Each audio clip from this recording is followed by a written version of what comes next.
Hey Pisces, welcome to March. Okay, so where are you at right now? They're saying right now you are thinking about your past a little bit, somewhat nostalgically, and it's not like you want to go backwards and put any work into, fixing things from the past, relationships from the past, but you might be kind of viewing things with rose-colored lenses. Totally normal when we're about to start a Mercury retrograde. What's tainting any feelings you have of happiness right now? And they are saying, well, actually, you know what? You're pretty emotionally balanced this month. And I'm not saying that Pisces typically aren't, but your feelings can kind of go one way and then the other way, somewhat erratically or in extreme, per the perception of other zodiac signs. And so, it's definitely not like a bipolar energy, but it's kind of like you're a really deep feeler. And so when you feel your feelings, other people might go, whoa, that's a little intense for this situation. Or you maybe shift and change your mind really quickly, like it's no big deal for you. And other people are like, what the fudge? So anyway, they're saying you're actually feeling really balanced and okay with any endings that have happened. So not much is tainting your feeling of happiness right now, except for this feeling of boredom. Like there's nothing exciting to really give your energy to. And you're very much in control of things right now, but it's just like you're bored. Okay. And so that might be something that sort of toys with your happiness in the month of March. But other than that, I think you're all right. What do you think will make you happy in the month of March? And they're saying, some of you are kind of this mindset that you're not going to be particularly happy until you have a certain level of success, wealth, money, that sort of thing. So how is this perception true? And they go, well, like this is a perception that you've had for a really long time that hasn't really changed. And so it's sort of become your truth. But how is this perception that you have false?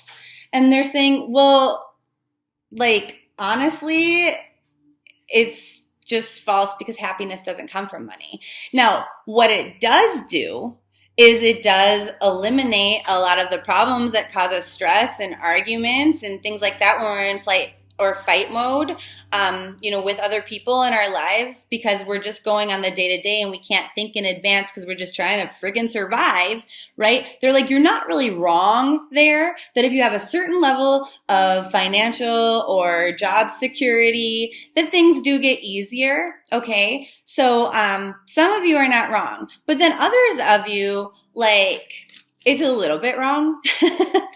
But for the most part, I think you guys have a pretty good grasp on what it is that you think is going to make you happy and somewhat how to achieve that, right? So what is actually going to make you the most happy in this month? And they say, really it is about that balance, getting your ducks in a row. Maybe if you haven't done your taxes yet, do them in March instead of waiting until April, because the sooner that you have your ducks in a row and everything sort of balanced out, the sooner you're going to feel a lot more joy and comfort. For you, it seems like this month is a little bit more about feeling safe and secure throughout the month, knowing that things are going well. This is a good time to maybe buy life insurance or something like that. That will bring you a lot of joy, actually, that you didn't anticipate. So what are the forces at play that are outside of your control in favor of your happiness? And they go, well, things haven't really changed. There's not a lot of things moving and shifting in your life right now that are outside of your control. And so that works to your benefit, actually. It means that you get to sort of decide which direction you want to go, how you want to head in life, which path you want to go down, what you want to keep doing, what you want to stop doing, blah, blah, blah. And basically, you get to determine how you are going to feel this month. Now, I know that sounds silly, like, oh, I don't get to just decide if I'm going to be happy or sad. You kind of do. It is annoying when you're depressed and somebody's like, happiness is a choice, right? But is a little true. The thing is we get to decide how we're going to frame things. We don't get to control the thoughts that we have, but we get to control which ones we're going to wholeheartedly believe and really focus on. And so the more that you focus on the ones that are positive, let's say you had a horrible breakup. Okay, well, thank goodness I didn't end up in a longer term relationship, in a marriage with children, with somebody who's a fucking asshole who cheats all the time. Right? Thank goodness I found that out now, and now I have more time to find the right person for me, instead of being like sad about the lack or the loss, And if you're single and you want to be coupled, it's like, thank goodness I'm not with the wrong partner. Thank goodness I haven't wasted 20 years of my life with the wrong person, completely unsatisfied, but feeling stuck. Okay? So there's always a different way that you can frame this in order to feel more positive about it. What forces are outside of your control that are kind of working against your happiness this month? And they say defeat, exhaustion, and anxiety about the future. So how can you reduce your anxiety? And they're saying, well, you know what? It's honestly really going to just be about focusing on the positive. Like, okay, so you see this guy here, he had 5 cups. And 3 of them spilled over and they tipped out, but he's still got 2. And yeah, he's sad, but he's protecting those 2. You need to do everything you can to guard your own happiness. So I read an article once about this woman. She was super overwhelmed with work. She had a really stressful job, and then she'd come home and immediately it was her husband asking her questions, and it was her kids asking her this and that and whatever. So her solution to increase her happiness, because she never had alone time, was to just take a scarf and wear it on her neck. And she would come in the house, she would maybe smile or wave at her family, and she'd go straight to her room. And she would sit in her room and just decompress for a minute, maybe meditate, maybe read a book for 30 minutes. But she would do this every day.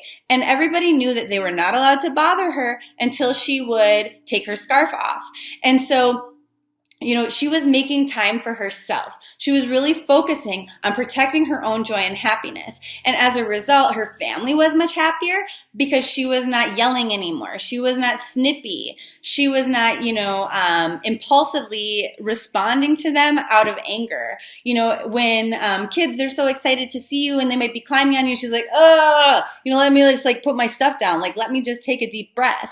But she could go have her time, decompress for, 30 minutes, and then come and join her family and then really embrace her children and hug them and actively listen to how their day was. And her relationships got better. Her emotional health got better. Everything got better. And so this is something that you definitely want to do. You need to really kind of build this force field around the things that bring you joy and continue to do those things. And, assert boundaries if other people are going to infringe upon that. Okay, so what's going to bring you luck this month? Well, your lucky day this month is the 9th of March. And then your color ray energy of the month is blue. And it says activating your healing power. So with this, you see how it's a number 3-7. So it's a divinely guided number. A number of the ascended masters, they're going to be here to help you heal, to heal others as well with this blue energy. So what this 7 means is 7s are about expansion. And so, the way, because this correlates to the throat chakra, the way that you're communicating with others is actually going to touch them very deeply this month.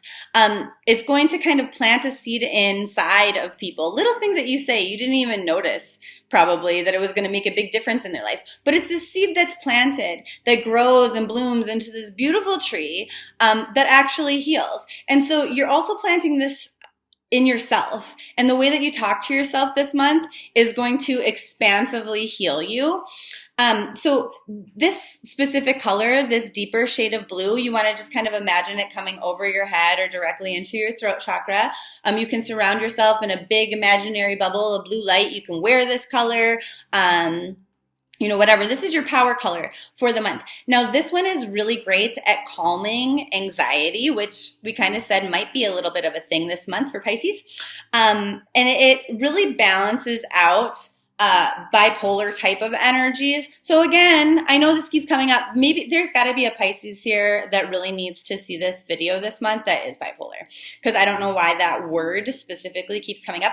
But anyway, it'll kind of temper like manic energies and like really excited energies, and bring them back to the baseline. And then it also takes depressive energies and brings them up to the baseline. And so it's going to help you feel a lot more even. And when we're feeling more even emotionally, like I said, it's going to be a lot easier to balance out your work-life balance or your finances, getting your ducks in a row, like I said. So, the really cool thing about this color is it actually will help you balance out things like metabolism as well if you use this. So the way you want to use this, I was going to look up the affirmation. They say blue sword of light, heal, purify, and regenerate my body, my mind, and my soul. You can use this also, like if you think about your hands, you open up your hand chakras, okay? I don't really know how to describe that without doing like a longer video on this. But anyway, if you can kind of feel like the chakras in your hands opening up and like light coming through, you just touch whichever part of your body hurts. And then you would say, you know, thank you for healing my shoulders, or thank you for healing my head. Or you can even just imagine a color ray kind of touching those areas. Oftentimes before I go to bed, I will scan my body with a gray color ray and I'll figure out where is there like tension or congestion. And then I'll use the blue one to heal that so that when I wake up, I feel really refreshed. Okay, so anyway, that is your color energy for the month. And then unsurprisingly, your crystal of the month is blue calcite. Again, with that throat chakra, but again, inviting these feelings of, calm, ease. This helps you feel like you are, kind of, I guess, moving towards your highest good. It helps you to release negativity. It increases your ability to communicate clearly, which we know is going to be important because the things that you say this month are very, very impactful to the people that you say them to. This is actually going to very well help you in like channeling. So if you're also a tarot card reader, if you're some sort of a medium, or you're just, kind of intuitive, this will actually support you in that. Let's see. It'll balance out male and female energies. It kind of prevents laziness. It quiets the mind, eases fears, does a lot of stuff. So anyway, you can learn more about this at my website. There's a link in the description box below, and you can also get your own there. So also with all of the crystals that I sell on my website, they come with like a video series that tells you all these different ways you can use crystals and care for them. So if that's something you're interested in, even if it's not the blue calcite, it's worth checking out. Educational. Okay, so then back to your reading. Let's see. What kind of energies do you need to bring into your life to help you live happily? And they're like, you know what, honestly, it's not about the law of attraction or what you're manifesting this month for you. For you this month, it's more about like saying, okay, like I can view the past, like, bad things happened sometimes, but like I can view those in a positive light. Kind of like I talked about earlier in the reading when I was like, okay, you can choose to look at this breakup one way or a different way. Like everything that happens to us, it's really it's hard to wrap your head around the fact that like nothing that happens to us is bad, right? It's either good or it's good for us.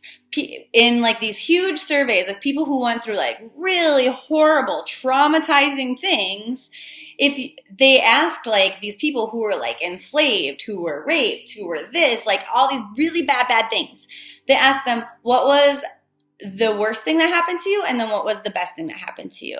And I think it was something insane, like 97% said the same exact thing. Why? Because if this bad thing didn't happen, they would not have changed course. They would not have worked on their personal growth. They would not be where they are today. And so, okay, so you could make the argument, how could a miscarriage be something good? There's no fucking way you can say that this was a good thing.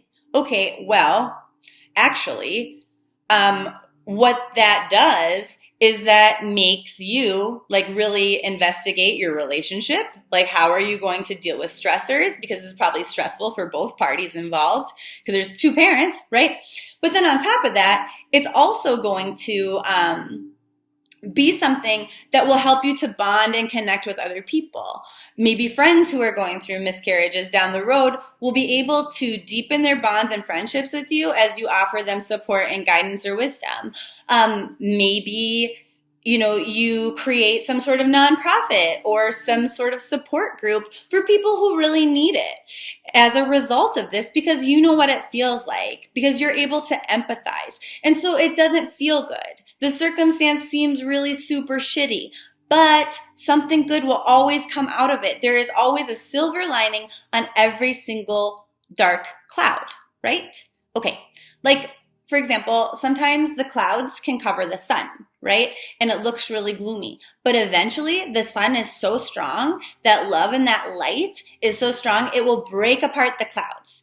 Like, the sun is never gone forever. Light still peeks through even the darkest ones, right? Okay, so I want to see what is the best way for you, like on a spiritual kind of vibe, like what is the best modality in order to increase your happiness and your focus with that. And so they're saying, again, it's not the law of attraction for you guys this month. It just isn't. They say it's actually prayer and through sleep and dreams. So maybe some of you don't pray. Okay, pay attention to your dreams. Write them down in the morning and then see later in the afternoon if you can figure out what the hell those were about. You could look up or read about what dream meanings are, different things like that. That's going to be very revealing for you. And you could also pray right before bed that maybe you are given answers or guidance in your dreams. So that'd be cool. You could ask with your blue ray of light that they heal anything inside that is coming up from your subconscious and presenting itself in the dream, or that you get the answers to how to solve problems that come up in your dreams. And you could even put the blue calcite under your pillow. That would be like super optimal. Okay, how can you sustain happiness once you get it? And they go, so again, not so much about like manifesting and like visualizing yourself being happy and stuff like that. It's just like about deciding, you know what, I'm happy today. I am thankful for all these good things in my life. I decide to smile and, like my psychology follows my physiology. I am super positive. I am really happy. It's my fucking birthday month. Yay! And so, I guess for most Pisces, it's your birthday month, right? Maybe some of you were born in February. Anyway, for a lot of you, it's your birthday month, so you should be happy. You should be joyful. You just choose joy, okay? So I know that reading was quite long, which might sort of lower your joy. And maybe a little bit redundant, but I do think it's important that a lot of you sort of know, like here are the things I need to focus on. Blue and the throat chakra are a bajillion times your energies or your vibes this month, like things to focus on. Because like I said, what you're communicating to other people is going to expand. So make sure that that's positive and inspirational and, motivational and things like that. Because we're planting seeds in people this month as a Pisces. Everything that you're communicating verbally is going to make an impact, and we want it to be positive, right? Okay, so March, in a nutshell, what do they want to say? And they say, well, you already know. You already know. There are a few things that you haven't learned the entire lesson on, which might pop up during the Mercury retrograde. Some things that you haven't moved on from, but it's not going to be a dramatic thing because you've come to this place of greater emotional balance than before, and where this whole month of March is about finding balance between masculine and feminine energies, between work and life, in your financial areas. This month is a very productive month, even though it might not seem that way sometimes, because in a retrograde, we experience delays. And so this month really seems like, when you're watching a TV show and like the beginning of a new season might have like 3 or 4 episodes that are just so freaking boring. And you're like, why do I even watch this show? I like the last few seasons, but this season is so dull. I don't even want to watch this show anymore. But then when you get to that 5th and 6th episode, your fucking head explodes and you're like, oh my God, this is my favorite show ever. I love this even more than ever before. And you know why? Because those were building. Those first 4 episodes were like setting the scene, laying the foundation. And that's kind of what March is for you. It's like laying the foundation, getting everything balanced and in order. So all of a sudden, poof, all of these miracles of joy and happiness and everything you ever wanted show up. And I think that's why they're saying it's not about what you're attracting this month. It's not about setting goals. It's getting the environment right so that everything we want will just naturally flow to us. It's choosing happiness and joy and creating that space for everything that we want to just kind of pour through. And so maybe a little bit boring, but very important because you are setting the scene for this gigantic and amazing, like happy tears kind of shit, energy to flow into you and into your life and your situation and circumstance in the following months. So happy birthday. I love you so much.